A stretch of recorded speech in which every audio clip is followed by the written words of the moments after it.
और संकोच हमारे यहाँ तो इतना माना गया है कि कन्या का विवाह करवा कर पति पहले जो है पत्नी से प्रथम दिन मिलता है तो उपहार आदि बहुत सारी विधियां करता है, तब घूंघट आदि उठा करके मुखमंडल दर्शन करता है।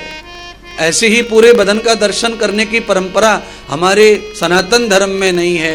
पति पत्नी की शादी के बाद धीरे धीरे धीरे धीरे धीरे धीरे धीरे धीरे सारी चीजें सामने हो जाती हैं, पर एक साथ ऐसी परंपरा हमारे धर्म में नहीं है। अब आज की संस्कृति में और कथा की संस्कृति में बहुत अंतर है। आज कलयुग में कथा क्यों जरूरी है? कलयुग में दवाइयां क्यों जरूरी है? कलयुग में कार मोटर गाड़ी क्यों जरूरी है? क्यों? समय के साथ हर चीज की मांग बढ़ जाती है, डिमांड बढ़ जाती है। देखिए, बस चल रही है, टैक्सी चल रही हैं, फिर भी एक आध आदमी को मैंने पूछा कि तुम कथा में क्यों नहीं आ रहे रोज, तो बोलते हैं ड्राइवर नहीं है घर पे। अब महामंडल के लिए ड्राइवर की क्या, दुनिया भर के ड्राइवर हैं। हाँ, मैं इतना जरूर कह सकता हूं कि आज आपके पास कार है और कार के बहाने आप कथा में आज नहीं आए, कल नहीं आए, रोज नहीं आ रहे, चलेगा, कोई बात नहीं, मत आओ। पर आपका जन्म जब से हुआ तब से कार थी नहीं, तब आप महामंडल में बैठ के जाते थे, तो आज भी आ सकते हैं। ड्राइवर नहीं है और हम नहीं कथा में आ रहे हैं, तो इसका मतलब सीधा है कि आज कुछ दिमाग में बदल गया। दिमाग में बदल गया है तो हानि भी हो रही है, हानि हो गई। क्या पता आज कथा में क्या बता दिया हो अपनी जिंदगी के कल्याण के लिए, जो कल न बताया हो।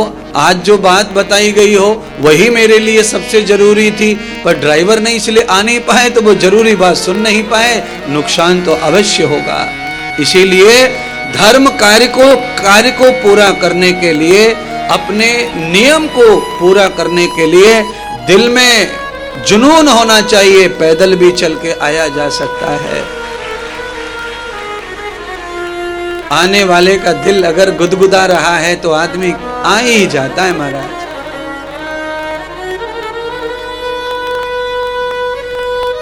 सबके जीवन में बदलाव तो आया ही है।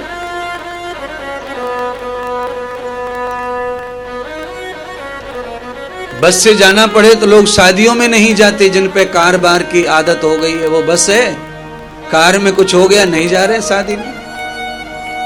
पूछा किसी ने कि शादी में नहीं आए, तो और 3-4 झूठ बोल देते हैं ऊपर से कि ऐसा अचानक मीटिंग आ गई थी, अचानक ये हो गया था, अचानक वो हो गया था। वो ये नहीं बताते कि हमें महामंडल में नहीं आना था, हमें तो कार से ही आना था, कार नहीं थी इसलिए नहीं आए ना। आज मुझे कार है, कल मुझे कार नहीं रहेगी। जितने भी बिना कार के यात्रा नहीं करते दूसरे साधनों से, वो कान खोल के सुनो, एक दिन अंतिम समय आएगा। मैंने कहा ना, अंत से बड़ा कोई नहीं है। एक दिन अंत आएगा तुम्हारा कि तुम्हें पापा पहिया पैदल कंधे पे उठाकर कुछ लोग ले जाएंगे, तब कार गाड़ी मोटर कुछ नहीं होगा तुम्हारे पास। अगर सब वाहन भी आ जाएगा, नगर पालिका का, किसी संस्था का, इस हॉस्पिटल का,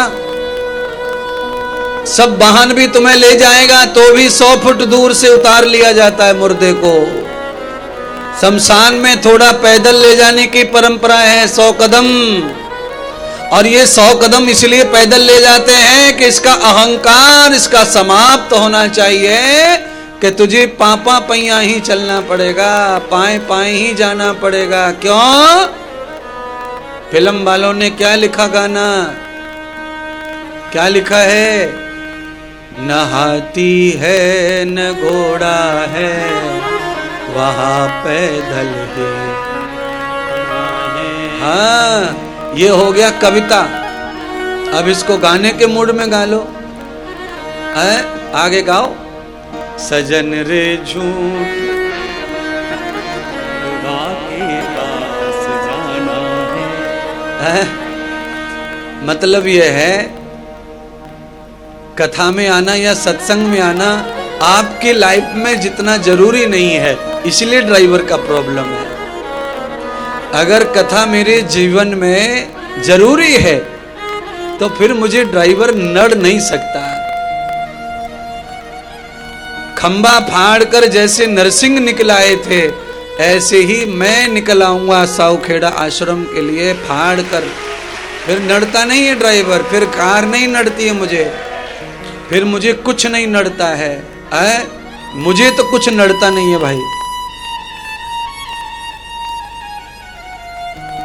मुझे नहीं नड़ता कुछ।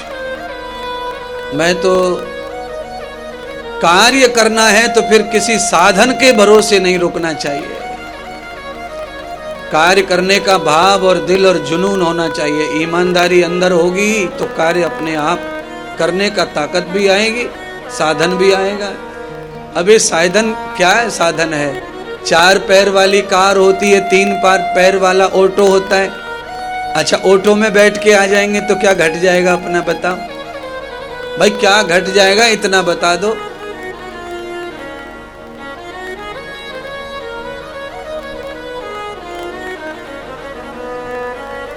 चार पैर की कार में आज साधन उपलब्ध नहीं है तो 3 पैर में चढ़ जाओ। अच्छा, 3 में से भी एक कम हो जाए तो 2 पहिया पे चले जाओ। 2 चक्राम प्रवर्ते युक्तानाम भवन्तः। संस्कृत में मोटरसाइकिल को 2 चक्र वाहन बोलते हैं। अब बोलो क्या करें महाराज?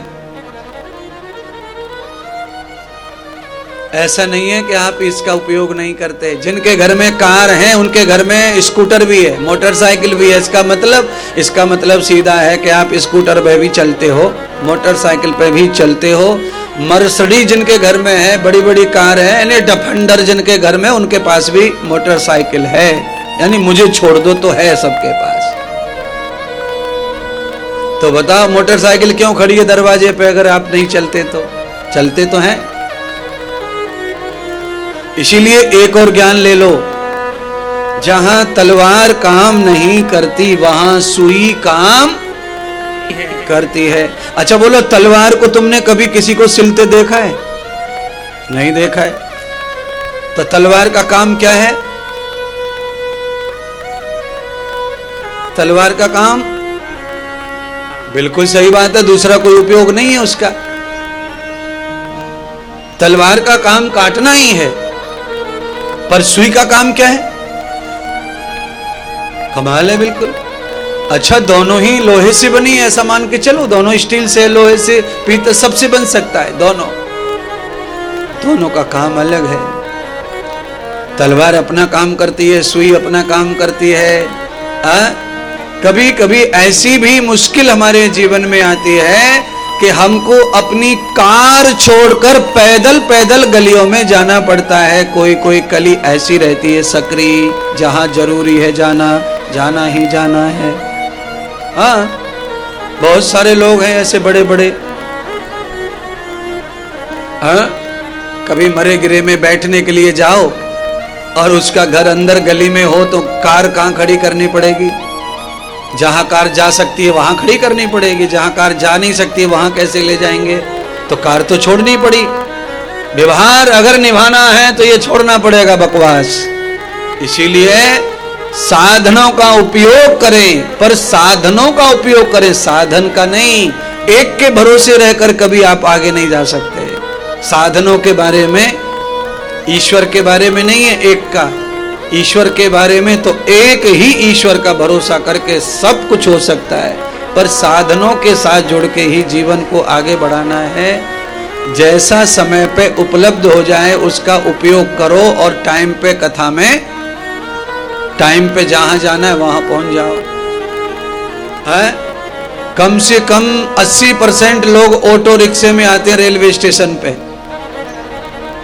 अब बोलो, रेल कितनी महंगी गाड़ी है, ऑटो कितना सस्ता है, पर रेल में बैठने के लिए तो साधन का उपयोग करेंगे तो ही न बैठेगी बात।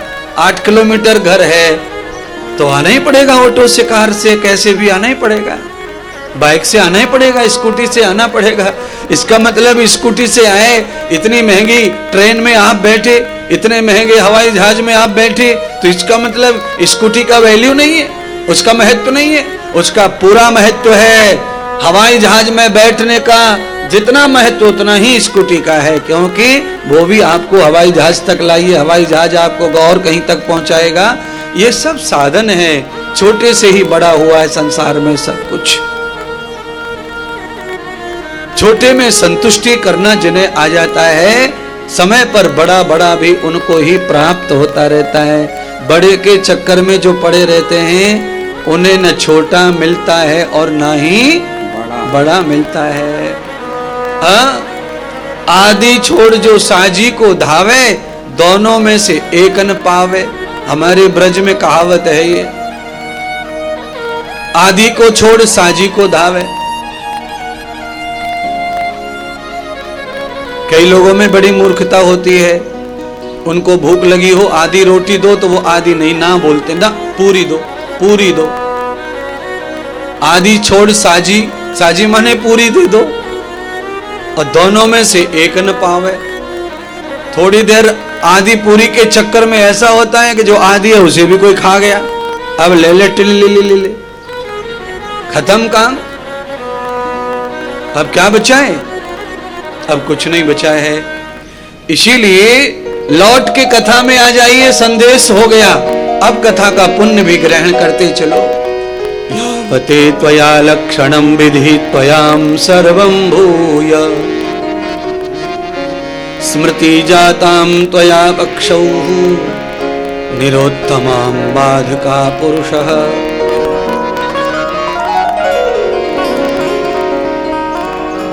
पहली बार पार्वती को शंकर जी ने इस भेष में देखा। माता पार्वती संकुचित हो गई, शर्मा गई और परेशान हो गई। ये क्या प्रलय हो गई, मुझे इस अवस्था में पति ने देख लिया।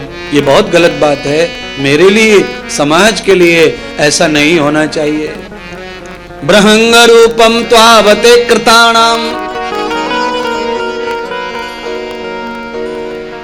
पति पत्नी का संबंध पहले से ही है, पर आज जैसा संबंध पहले नहीं था। आज पति पत्नी का जो संबंध है उसमें शर्म लज्जा कम है, उसमें बेशर्माई ज्यादा है। और पहले जो संबंध था उसमें शर्म लज्जा अत्यधिक थी। संबंध पहले भी था, और पहले का जो संबंध था वो ज्यादा दिन टिकने वाला था। आज का जो संबंध है वो कम टिकने वाला है, क्योंकि जहां से हया मर जाती है, जहां से लज्जा मर जाती है, जहां से संकोच मर जाता है, वहां रिश्ता ज्यादा टिकना कठिन ही रह जाता है। इसीलिए आंखों में पानी होना चाहिए, शर्म का, लज्जा का। आपकी पत्नी है, कोई और नहीं है, फिर भी लज्जा तो चाहिए, इज्जत तो चाहिए, सम्मान तो चाहिए। पर सब बेशर्म हो चुका है सिस्टम, समय का इतना चलन बदल गया है। इसीलिए ये कथा की आवश्यकता है। इस कथा के माध्यम से मेरी बहनों भाइयों ये समझ में आता है कि पहले अगर ऐसे कोई देख ले अपनी पत्नी को तो पत्नी को अच्छा नहीं लगता था। ये सब ये गलत है। माता पार्वती ने शंकर को डांटा और ये निश्चय कर लिया कि मेरी भूल हो गई।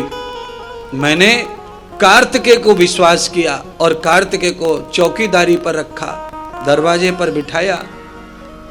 बाप और बेटे दोनों मिल गए, क्योंकि आखिर में ये मेरे गोद से नहीं आया है, ये तो शंकर के पेट से आया है। इसीलिए घुमा फिराकर आज उसने दिखा दिया कि वो शंकर का ही बेटा है, मेरा है ही नहीं। माता पार्वती का जो मन है वो कार्तिकेय से उतर गया। केवल पार्वती का मन उतर गया बेटा कार्तिकेय से, ऐसा नहीं है महाराज। जो भी पुत्र, जो भी पुत्रियां अपने माता पिता की बात नहीं मानते हैं, उनके बताए बात को नहीं मानते हैं, उनकी आज्ञा पर खरे नहीं उतरते हैं, तो माता पिता चाहे कुछ ना बिगाड़ सके औलाद का, पर दिल से तो बच्चे उतर जाते हैं। उतर गए, कार्तिकेय जी उतर गए पार्वती के हृदय से, दिल से उतर गए।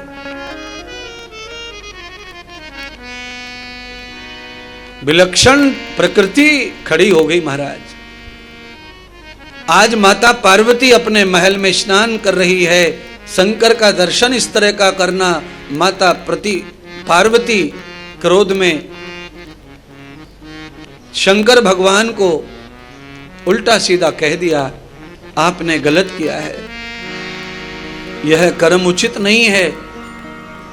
पुत्र सामने है और अपने बेटे के सामने इस तरह अपनी पत्नी को देखना, ये अच्छी बात नहीं है। इसके क्या संस्कार बच्चों पर पड़ेगा, इससे समाज में क्या मैसेज जाएगा। भाई कितनी बढ़िया बात कह रहे हैं गणेश भगवान की कथा है। इसीलिए मेरी बहनों बंधुओं में हाथ जोड़ लूं आपके सामने, लो अपने छोटे बच्चों के सामने भी मर्यादा में ही घर में रहना चाहिए। पुरुष और महिला बच्चों के सामने मर्यादा का पालन नहीं कर रहे हैं आज के युग में, तो बच्चे पूरे बेहुदे हो रहे हैं, बच्चे पूरे बेशरम होते चले जा रहे हैं। क्यों? घर से नाम दरोगा रखो जावे। अगर आप छोटे छोटे बच्चों के साथ लाज मर्यादा से रहते हैं तो वो सारी चीजें बच्चों में स्वयं पैदा हो जाती हैं। फिर बड़ा कठिन हो रहा है काम। कैसे भी छोटे बच्चे के सामने बाथरूम से नहाकर कैसे भी निकल रही हैं माताएं बाहर, है अधवस्त्रम तम पुरुषस्य तनूनाम। ये क्या है? ये सब टीवी ड्रामा का सब खेल है। टीवियों में, पिक्चरों में, फिल्मों में ऐसे दिखा देते हैं कैसे नहाकर निकल रही है हीरोइन, अर्धवस्त्र पहना हुआ है, बस छाती से कमर तक एक कपड़ा सा लपेट के बाहर निकलते हैं, बाल घुंघराले फैलाकर। इसी को बड़मपन मानकर हमारी सादा सिंपल बहनें भी आजकल नाटक कर रही हैं, सीरियल बना रही हैं घर में, है? नहा के कपड़ा कौन सा पहनना है वो अलग से खरीद के रखा हुआ है। बोलो, बाथरूम में नहा के कौन सा कपड़ा पहन के बाहर निकलना है, बेडरूम में जाना है, फिर वो कपड़ा उतारना है, फिर दूसरे कपड़े पहनने। इतने सारे नाटक घर में हो रहे हैं, इतना सारा ढोंग घर में फैला हुआ है। बोलिए क्यों भाई? आपको जिस कमरे में स्नान करना है वहां पर क्या करना है? माता पार्वती ने देखो कपड़े उतारे नहीं थे, माता पार्वती ने 5 मीटर की साड़ी को ऊपर से नीचे तक पूरा ही लपेटा हुआ था। पर सरोवर में नहाने से साड़ी भीग गई तो शरीर से चिपक गई तो अंग प्रदर्शन होता है, इतना भी पसंद नहीं आया। भीगे कपड़े में शरीर के अंग दिखते हैं, वो भी शर्म सी लगती है, लज्जा सी लगती है, उसका भी लज्जा और शर्म होती है। पार्वती उतने में नाराज हो गई है महाराज। और आज इंदौर चले जाओ, नासिक चले जाओ, अब तो भुसावल चले जाओ, अमरावती चले जाओ, सब जगह वो नीले पीले टेढ़े मेढ़े पाइप से लगे हुए हैं। ओहो, जोड़ी से 3 साल की पिंकी, 5 साल का पिंटू और 36 साल की मैडम, 42 साल का मैडमा, सब जा रहे हैं नहाने के लिए और पैसे दे रहे हैं, पैसे 7,000 रुपए बिल भर दिया और वहां से कपड़े मिल रहे हैं, वाटर पार्क में नहाने का कपड़े मिल रहे हैं। पति पत्नी दोनों एक जैसे दिख रहे हैं कपड़े पहन के, पीछे से फोटो खींचो तो पता ही ना चल रहा पति कौन है पत्नी कौन है इनमें। वाटर पार्क में नहाने का कपड़ा पहन के, ओहो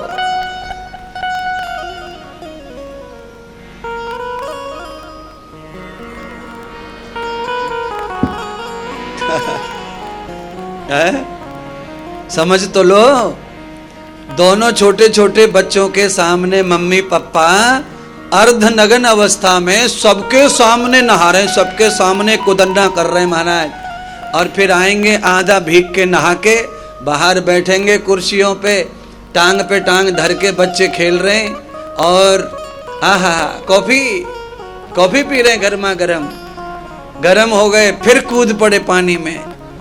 मछली बन रही है, मछली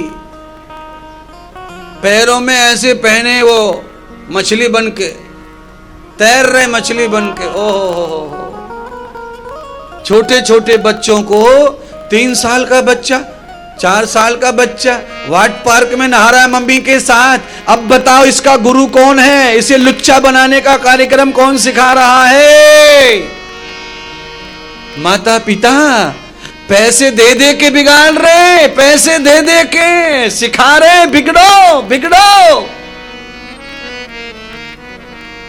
और फिर देखो इनको, हमारा वो है, हम फलाने खानदान के हैं, हमारे दादाजी वो थे, हमारे बड़े दादाजी वो थे, हमारे बड़े पप्पा तो विधायक है, हमारे बड़ी पप्पा तो खासदार हैं। और खासदार, आमदार, मंत्री सब तुम्हारे घर में है, पर तुम्हारी क्या पोजीशन है ये तो देखो, तुम कौन सी चरित्र की तरफ जा रहे हो। इसीलिए श्रीमद् भागवत से लेकर के गणेश पुराण से लेकर के कोई भी कथा, कोई भी सत्संग इस कलयुग में आवश्यक है। जैसे कोरोना आने पर कोरोना की दवाई नहीं थी तो लाखों लोग मर गए, बाद में जैसे दवा बनाई, टीका बनाया, ऐसे ही व्यास जी ने ये कलयुग के लिए टीका बनाया है, गणेश पुराण, भागवत पुराण। ये टीका जो लगवा लेगा उस पे कोरोना यानी कलयुग का प्रभाव नहीं रहेगा। ये टीका जो नहीं लगवाएगा, कोरोना में तो 2 गज की दूरी थी जरूरी, कलयुग में तो पूरी 100 किलोमीटर की दूरी है जरूरी। क्यों? 100 शादी हो जाए, उसमें से 50 रह रही हैं, 50 टूट रही हैं, खत्म हो रही हैं महाराज। पति ने एक सादा सा निकल गया, पति हल्का सादा निकल गया, या पति बहुत सुंदर था, बाद में कुछ गड़बड़ हो गई, बीच में हारी बीमारी हो गया, कुछ हो गया, कोई अंग भंग बिगड़ गया, तो बताओ। पति का जीवन शादी के समय बढ़िया था, बहुत प्यारा लगता था, बाद में कुछ हो गया, कम ज्यादा हो गया, प्यार नहीं रह जाता पत्नी को। पत्नी अति सुंदर थी शादी के समय, पलकों पे बिठाए रखता था, बाद में कुछ अंग भंग हो गया, पत्नी में कोई बीमारी आ गई, प्यार नहीं रह जाता पत्नी से। ये क्या है? ये क्या है? जीवन का किसी को कुछ पता नहीं है, किसके शरीर में कब कौन सी बीमारी आएगी, कौन सा अंग खोखला हो जाएगा, कौन सी आंख बिगड़ जाएगी, कौन सा मुंह टेढ़ा हो जाएगा, कौन सा शरीर टेढ़ा हो जाएगा। शरीर रहेगा नहीं तुम्हारे विलास और हिलास के लिए, तुम्हारे खेलने कूदने के मौज मस्ती के लिए, तो फिर क्या प्यार नहीं रह जाएगा? अरे प्यार रह जाना चाहिए, रिश्ता रह जाना चाहिए। क्यों? जब तुम्हें कुछ अच्छा मिला था, अगर आज ये बुरा हुआ है तो इसमें इस आदमी का दोष नहीं है, इसमें तुम्हारे भाग्य का दोष है। तुम्हारा सुख गया है तो तुम्हारा भाग्य ही फूटा है। अब तुम इसमें प्यार करना बंद कर दो, निकाल दो, टाल दो। हाँ हाँ हाँ हाँ, बस मजा नहीं रह जाता जिंदगी में, जिंदगी का अस्तित्व नहीं रह जाता। पार्वती जी ने यहां बिल्कुल जो है,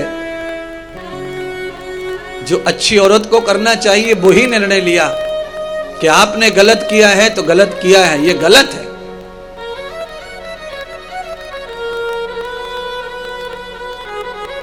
मैंने आपके साथ अभी ग्रस्त प्रारंभ नहीं किया, और जब मेरा आदान प्रदान शरीर का हुआ नहीं है तो आप कैसे मेरे शरीर को इस तरह देख सकते हैं?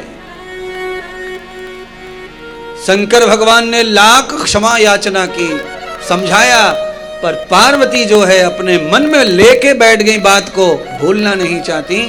शंकर को महल से बाहर कर दिया, अब जाओ यहां से, कैलाश जाओ, या तो फिर मैं ही रहूंगी इस महल में या तो आप रहेंगे, अब ऐसा नहीं चलेगा। क्या करें? मन मुटाव आ गया घर में, अभी तो गृहस्थी शुरू नहीं हुआ, पहले ही गड़बड़ हो गई सब। क्यों? इसका कारण है, इसका कारण ये की है कि पत्नी ने अगर दरवाजे पर कोई बिठाया हुआ है तो शंकर को उसकी बात माननी चाहिए थी। पार्वती की बात नहीं मानी शंकर ने, इस कारण घर में विवाद आ गया महाराज, कहने का तात्पर्य यह है कि 100 की 100 बात पत्नी की नहीं माननी है पति को, पर कुछ बात पत्नी की भी पति को माननी चाहिए। 100 की 100 बात पति की भी पत्नी को नहीं माननी है, पर ज्यादातर बात पति की पत्नी को सुननी चाहिए। पर यहां तो माला गड़बड़ हो गया। पार्वती ने पहली बारी कुछ कहा, वो भी डायरेक्ट नहीं कहा, पुत्र के थ्रू।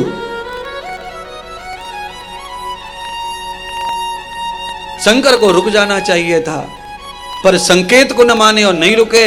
शंकर के मन में अपनत्व था, प्रेम था, भाव था। और एक बात और है, कल से आप कथा सुन रहे हैं तो यह भी समझ में आ रहा है कि पार्वती जी के सौंदर्य के प्रति शंकर का आकर्षण भी था, इसीलिए रुक नहीं पाए। ये ध्यान करें, चमड़ी का जो सौंदर्य होता है, चमड़ी का जो आकर्षण होता है, वो बहुत अद्भुत होता है। यही माया है। चमड़ी न होती अंग पर, नोच खाते सब काग। आहा, अगर ये चमड़ी तुम्हारे शरीर पे ना लगी रहती तो तुम्हारे शरीर में कौवा केवल चोंच मारते, कोई से चुमने वाला नहीं था, कोई से पूछने वाला नहीं था महाराज। आहा आहा, समझ गए होंगे ये आहा कहां से सीखा है मैंने?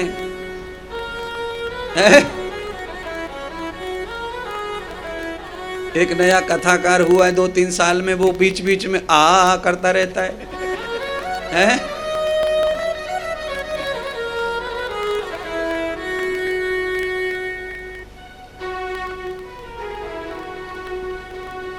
चमड़ी का शरीर में बड़ा महत्व है महाराज। सारे दोष, सारी गंदगी चमड़ी रूपी वस्त्र ने ढक रखी है। इस कारण कबीर कहते हैं कि ये शरीर माया का पितला बना हुआ है, और चमड़ी हट जाए तो फिर इसे कौवा भी नहीं खाएंगे, वो भी चोंच मार के भाग जाएंगे। नोच खात हैं काग। भगवान ने कितनी बड़ी मेहरबानी की हमारे तुम्हारे ऊपर।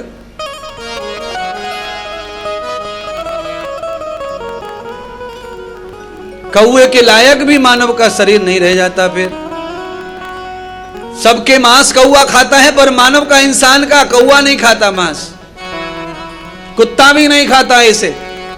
बोलो, कुत्ता सब खा जाता है, सड़ा गला मांस खा जाएगा, पर इंसान के मांस को कुत्ता भी नहीं खा रहा है। अच्छा, इंसान की वैल्यू है तो किस लिए है? इंसान की वैल्यू है तो कब है, कौन सी अवस्था में है? इंसान की वैल्यू है तो जीवित अवस्था में है, मृत अवस्था के बाद कोई वैल्यू नहीं है इसके। भेड़ का किस्मत में तू बैठा बाबू रे, और किस्मत में मस्ताना है। सोने वाले जाग जा, इंसान मुसाफिर खाना है। सोने वाले जाग जा, संसार मुसाफिर खाना। सोने वाले जाग जा, संसार मुसाफिर खाना। सोने वाले जाग जा, संसार मुसाफिर खाना है। किस धुन में तू बैठा बाबू रे, इस धुन में तू बैठा बाबू रे, किस धुन में तू बैठा बाबू रे, इस धुन में तू बैठा बाबू रे। किस्मत में मस्ताना है। सोने वाले जाग जा, संसार मुसाफिर खाना है। सोने वाले जाग जा, संसार मुसाफिर खाना है। हाँ, सोने वाले जाग जा, संसार मुसाफिर खाना है। सोने वाले जाग जा, संसार मुसाफिर खाना है।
मुसाफिर खाना है। सोने वाले जाग जा, संसार मुसाफिर खाना है। किस धुन में बैठा है बाबू रे, किस धुन में बैठा है बाबू रे, किस धुन में बैठा है बाबू रे, किस धुन में बैठा है बाबू रे, किस धुन में मस्ताना है। सोने वाले जाग जा, संसार मुसाफिर खाना है। सोने वाले जाग जा, संसार मुसाफिर खाना है।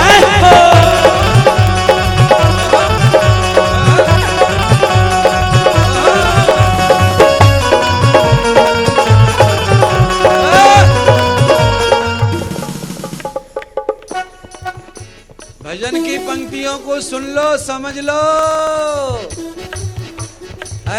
समझ लो थोड़े। हाँ, सोने वाले जाग जरा, संसार मुसाफिर खाना है। सोने वाले जाग जा, संसार मुसाफिर खाना है।